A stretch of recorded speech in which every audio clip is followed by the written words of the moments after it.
Karmend û karkerên saziyên sivîl û fermiya saziyên Amedê ji ber qedexeya li ser kolana navçeya nav Sûrê protesto bikin, rojekê dest ji kar berdan. Karkerên saziyan li ber avaya şaradariya Amedê kom bûn û berdê navçeya nav Sûrê bi slogana berxwedana Sûrê meşiyan. Serokên saziyan li ber barîqatên polîsan daxuyanî dan.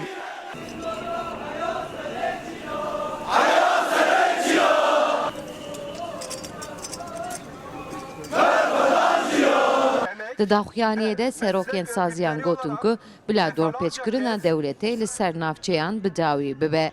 Lewra di şer de zarok, jin û genç jiyana xwe winda dikin û xaniyên wan hildiweşin.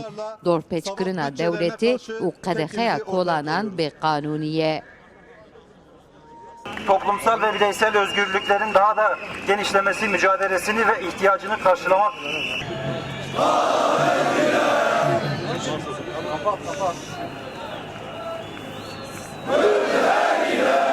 Li gor serokên saziyên sivîl zanyariya tu kesî tuneyê ku li nav Sûrê çi diqewime. Welatî tî û birçîne. Divê herkes bi wijdan hereket bike û bertekên xwe nîşan bide.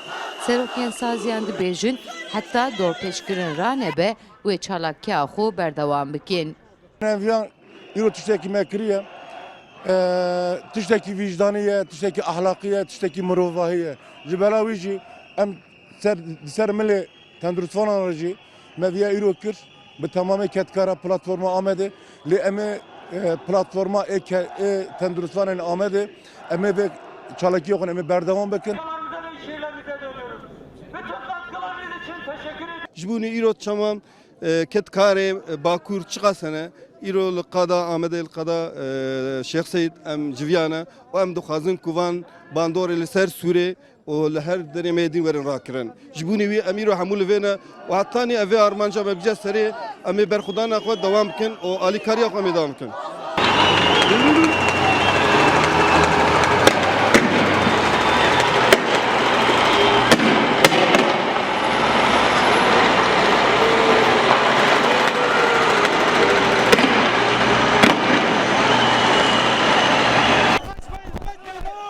Piştî daxuyaniyê girseber vî bajar ve belav dibûn ku müdaxaleya polîsan bi ava şîd û bombeya gazê pêk hat.